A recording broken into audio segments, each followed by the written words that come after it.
Hey Fit Chicks, welcome to another Mobility Monday. Welcome back to camp. So we're now hitting camp 2, week 1. We're going to talk a little bit about squatting. During this week off, Shane and I have talked about what we're seeing when we watch people squat. And we're going to give you a couple tips that you can do at home to help improve your range of motion when squatting.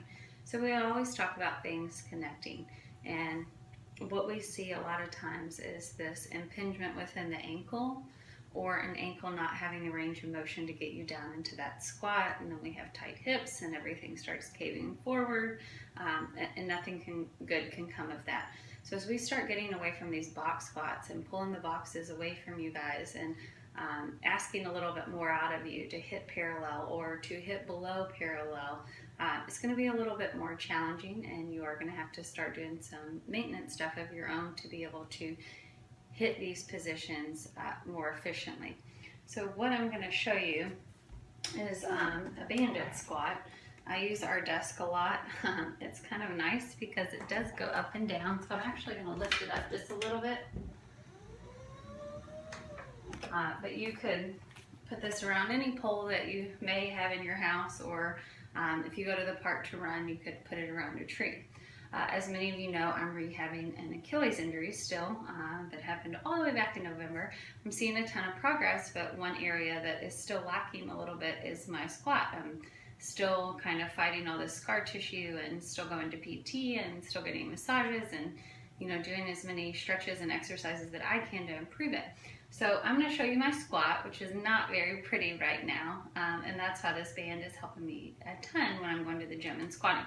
So if I just did a simple air squat, I'll show you a front view. I'm having a very difficult time getting my toes forward. They're wanting to come out a great deal. A little bit's okay, but they're really wanting to turn out, so I'm having to fight it. So what you can do is a squat test. Just have someone videotape you, or do what I'm doing. Just set your video camera on the ground and tape yourself, and then watch it. So what you're going to do is hands up, and you're going to squat down, and then what we're looking for is, see how my chest is wanting to cave, my knees are wanting to cave, and my toes are wanting to come out. So my ankles are definitely locked up, and they need a lot of mobility work still, and they also need a lot of myofascial release. You can watch it from the side too, so you can see what's happening with the knees. We never want the knees to come all the way over the toes. We want the foot to stay flat, and we want to sit back and down. So I'm going to try to go down. If I hold on to this, I can get a pretty good range. If I let go of it, my chest wants to come forward. So what I'm going to do is I'm going to take this lovely little band. You can buy these on Amazon, on Rogue. I can get one for you if you don't want to do it yourself. But these bands are really great. They do a lot. So all I'm going to do is place this band kind of around my bottom. I'm going to try to get my toes as forward as I possibly can. And then I'm going to sit back into a more optimal squat position. If you notice, when I come back, I'm okay because I lack this range of motion within my ankles.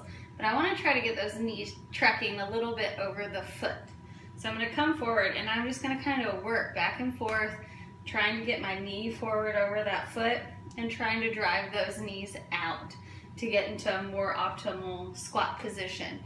When you do this at your house, if you have a band, you want to work on this for about 3 minutes. You want to try not to just relax and rely on the band, but you actually want to try to work that squat position, driving the knees out, focusing on the feet going forward, working on getting your chest up without arching that back, keeping a nice neutral back, and then come on up out of it, trying to lead with your chest and drop back down into it.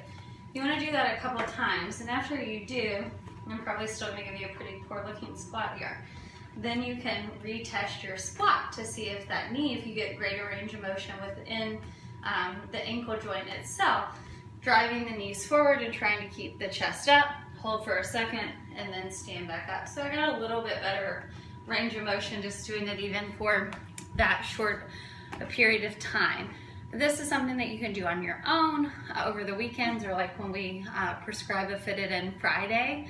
If it has squats in there, you can do some bandit squats to work on your form.